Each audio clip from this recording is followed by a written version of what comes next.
નમસ્કાર. દિવસભરના તાજા સમાચારોમાં તમારું સ્વાગત છે. તમારી સાથે હું છું પિનલગીરી ગોસ્વામી.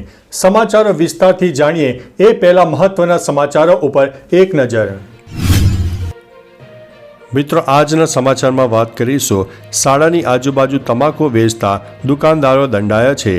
દેવભૂમિ દ્વારકા જિલ્લા આરોગ્ય વિભાગ અને પોલીસ તંત્ર દ્વારા સંયુક્ત રીતે સ્ક્વોડ બનાવીને ખંભાળિયા વિસ્તારમાં સઘન ચેકિંગ કરવામાં આવ્યું હતું, જેમાં ખંભાળિયાના જુદા જુદા સ્થળોએથી વિવિધ નિયમોનો ભંગ કરવા બદલ 16 આસામીઓને સામે દંડનીય કાર્યવાહી કરવામાં આવી છે.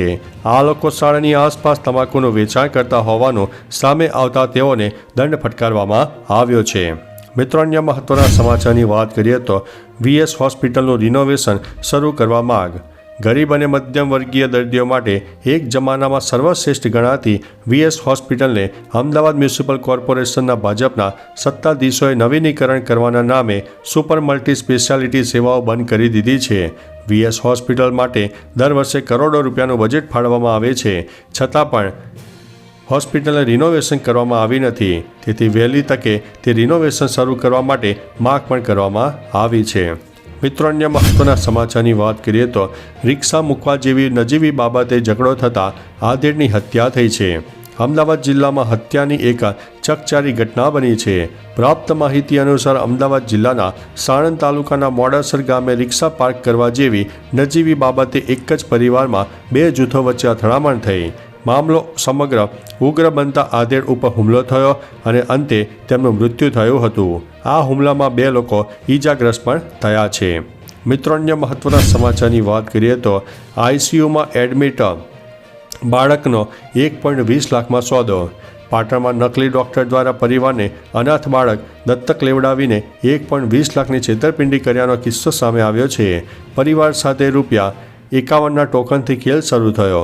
જોકે થોડા દિવસો વીત્યા બાદ અચાનક બાળકનું માથું મોટું થઈ જતાં પરિવાર ગભરાયો અને હોસ્પિટલ લઈ જતાં બાળકના માથામાં પાણી ભરાઈ જવાની બીમારી હોવાનું માલુમ પડ્યું. પોલીસે ક્લિનિકમાં રેડ કરતા નકલી ડોક્ટરનો ભાંડો ફૂટ્યો હતો. મિત્રો, અન્ય મહત્વના સમાચારની વાત કરીએ તો 5,922 સર્જરી થઈ. સરકારે 10.79 કરોડ મંજૂર કર્યા. ગાંધીનગરમાં PMJAY યોજના અંતર્ગત 19 પ્રાઇવેટ અને 42 સરકારી મળીને કુલ 61 જેટલી હોસ્પિટલો જોડાયેલી છે. ત્યારે જિલ્લાના ગ્રામ્ય વિસ્તારમાં આવેલી 12 જેટલી હોસ્પિટલ દ્વારા 4 મહિનામાં અલગ અલગ 5,922 જેટલી સર્જરી કરાઈ હતી, જે માટેના 10 કરોડ 79 લાખ જેટલી રકમના ક્લેમ મંજૂર કરાયા હતા. જોકે હવે ખ્યાતિકાંડ બાદ PMJAY હેઠળ થતા ઓપરેશનને લઈને રાજ્યનું આરોગ્ય તંત્ર સફાળું દોડતું પણ થયું છે. મિત્રો, અન્ય મહત્વના સમાચારની વાત કરીએ તો પૂર્વ કોર્પોરેશનના પુત્ર હત્યા કેસમાં PI સહિત 10 પોલીસકર્મીને સસ્પેન્ડ કરવામાં આવ્યા છે. વડોદરામાં 18મી તારીખે રાત્રિના સમયે ભાજપના પૂર્વ કોર્પોરેટરના પુત્રની પોલીસની હાજરીમાં હત્યા થઈ. આ મામલામાં બેદરકારી દાખવનારા પોલીસ અધિકારીઓ કર્મચારીઓ સામે કડક કાર્યવાહી કરવામાં આવી. કારેલીબાગ પોલીસ સ્ટેશનના સેકન્ડ PI, PSI સહિત 10 પોલીસકર્મીને સસ્પેન્ડ કર્યા છે, જેના પગલે વડોદરા પોલીસ બેડામાં હડકંપ મચી ગયો છે. મિત્રો, અન્ય મહત્વના સમાચારની વાત કરીએ તો લઘુત્તમ અને મહત્તમ તાપમાનમાં 2 ડિગ્રીનો વધારો થવાની સંભાવના છે. ગુજરાતમાં ફૂલ ગુલાબી ઠંડીનો માહોલ જામ્યો છે. તાપમાનમાં ફરી અનેક વિસ્તારમાં પારો ઊંચકાયો છે. હવામાન વિભાગની આગાહી અનુસાર રાજ્યના વિવિધ જિલ્લાઓનું લઘુત્તમ તાપમાન 2 ડિગ્રી સુધી ઘટવાની પણ સંભાવના છે. ત્યારે બીજી તરફ અમુક જિલ્લામાં 2 ડિગ્રી સુધી વધી પણ શકે છે. છેલ્લા 24 કલાકમાં અમદાવાદ સહિત રાજ્યના મોટાભાગના જિલ્લાઓનું લઘુત્તમ અને મહત્તમ તાપમાન 1 ડિગ્રી સેલ્સિયસ જેટલું વધ્યું છે. તાપમાનમાં વધારો થતાં ઠંડીમાંથી રાહતના એંધાણ વ્યક્ત કર્યા છે. મિત્રો, અન્ય મહત્વના સમાચારની વાત કરીએ તો આ છે મેગા ઓક્શનના સૌથી મોટા ખેલાડી. સાઉદી અરેબિયાના જેહાદમાં ચાલી રહેલા મેગા ઓક્શન 2 ભારતીય ક્રિકેટર IPL ઇતિહાસના સૌથી મોટા ખેલાડી બની ગયા છે. નંબર 1 પર રિષભ પંત, DCના ભૂતપૂર્વ કેપ્ટન, વિકેટકીપર પંતને લખનૌ સુપર જાયન્ટે 27 કરોડ રૂપિયામાં ખરીદ્યો છે. બીજા નંબરે કેપ્ટન અને બ્રેટર શ્રેયસ અય્યર, KKR અને RCB વચ્ચે ₹23.50 કરોડ સુધીની બિગ લીડ થઈ છે. કોલકાતાએ વેંકટેશનને 23.75 કરોડ રૂપિયામાં ખરીદ્યો છે. મિત્રો, અન્ય મહત્વના સમાચારની વાત કરીએ તો અમદાવાદથી મુંબઈ જવું મોંઘું થશે. મધરાતથી અમદાવાદથી મુંબઈ તરફ નેશનલ હાઈવે પર મુસાફરી કરવી મોંઘી બનશે. વડોદરા નજીક આવેલા કરજણ પાસેના ભરથાણા ટોલ પ્લાઝા પર ટોલના દરોમાં વધારો થયો છે. કરજણ ટોલ પ્લાઝા પરના ટોલના દરમાં 67% જેટલો વધારો ઝીકાયો છે.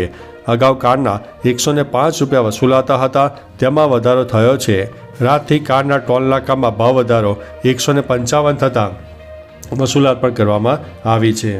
મિત્રો, અન્ય મહત્વના સમાચારની વાત કરીએ તો સલમાન ખાને કહ્યું, દરેક હાડકું તૂટેલું છે, સવારે માળ ઊભો થાવ છો. બોલિવૂડના દબંગ એક્ટર સલમાન ખાનને ઇન્ડસ્ટ્રીનો સૌથી ફિટ એક્ટર માનવામાં આવે છે, પરંતુ કંઈક અલગ વાસ્તવિકતા છે. બિગ બોસ શોના વીકેન્ડ વાર એપિસોડમાં સ્પર્ધકોને ક્લાસ લેતી વખતે સલમાન ખાને તેની અગ્નિ પરીક્ષાનું વર્ણન કર્યું હતું. સલમાને આગળ કહ્યું કે મારું દરેક હાડકું 3-5 વાર તૂટી ગયું છે. જ્યારે હું સવારે જાગું છું ત્યારે પથારીમાંથી માળ ઊભો થાઉં છું. મિત્રો, અન્ય મહત્વના સમાચારની વાત કરીએ તો કોહલીની લાંબી રાહનો અંત આવ્યો છે. પર્થમાં ઓસ્ટ્રેલિયા સામે 24 નવેમ્બરે વિરાટ કોહલીએ લાંબી રાહ જોવડાવીને સદી ફટકારી હતી. કોહલીએ લગભગ 500 દિવસ બાદ ટેસ્ટ ક્રિકેટમાં સદી ફટકારી હતી. આ તેની 81મી આંતરરાષ્ટ્રીય સદી હતી. ટેસ્ટ ક્રિકેટમાં કોહલીની આ 30મી સદી પણ હતી. આ પહેલાં કોહલીએ તેની છેલ્લી સદી જુલાઈ 2023માં વેસ્ટ ઇન્ડિઝ વિરુદ્ધ ટેસ્ટમાં ફટકારી હતી. આ પહેલાં ભારતમાં રમાયેલી બોર્ડર અને ગાવસ્કર ટ્રોફી 2023માં પણ કોહલીએ સદી ફટકારી હતી. મિત્રો, અન્ય મહત્વના સમાચારની વાત કરીએ તો પોલીસ અને જીએસટી અધિકારીના નામે પૈસા પડાવતો ગઠિયો જબ્બે થયો છે. વડોદરામાં પોલીસ અને જીએસટી અધિકારીઓના નામે ફોન કરીને પૈસા પડાવતા ગઠિયાને ક્રાઇમ બ્રાન્ચે દબોચી લીધો છે. તાજેતરમાં તેણે ભુજના વેપારીઓને ફોન કરીને તેની પાસેથી અલગ અલગ ટ્રાન્ઝેક્શન થકી 81,000 રૂપિયા પડાવ્યા હોવાનું કબૂલ્યું છે. આરોપી સામે અગાઉ 3 ગુનાઓ નોંધાઈ ચૂક્યા છે. જણાવી દઈએ કે આ આરોપી જુબેર મેમણની ક્રાઇમ બ્રાન્ચ દ્વારા ધરપકડ કરવામાં આવી છે. મિત્રો, અન્ય મહત્વના સમાચારની વાત કરીએ તો કંઈ ન કરવાની સ્પર્ધા ઇનામ પણ મળે છે. દક્ષિણ કોરિયામાં દર વર્ષે અનોખી સ્પર્ધાનું આયોજન થાય છે, જેને સ્પેસ આઉટ કહેવામાં આવે છે. આ સ્પર્ધામાં ભાગ લેનારા સ્પર્ધકોએ 90 મિનિટ સુધી કાંઈ કરવાનું નથી. હા, કોઈ વાતચીત નહીં, હલનચલન નહીં અને કોઈ પણ ઇલેક્ટ્રોનિક ઉપકરણનો ઉપયોગ નહીં. આ સ્પર્ધામાં હાર્ટ રેટ મોનિટરિંગના આધારે વિજેતાની પસંદગી કરવામાં આવે છે. જે સ્પર્ધકના હૃદયના ધબકારા સૌથી વધુ સ્થિર રહે છે તે આ સ્પર્ધાનો વિજેતા થાય છે. તો ચાલો મિત્રો, ફરીથી દેશ અને દુનિયાના સુપરફાસ્ટ સમાચાર લઈને મળતા રહીશો. ત્યાં સુધી અમને રજા આપશો. નમસ્તે.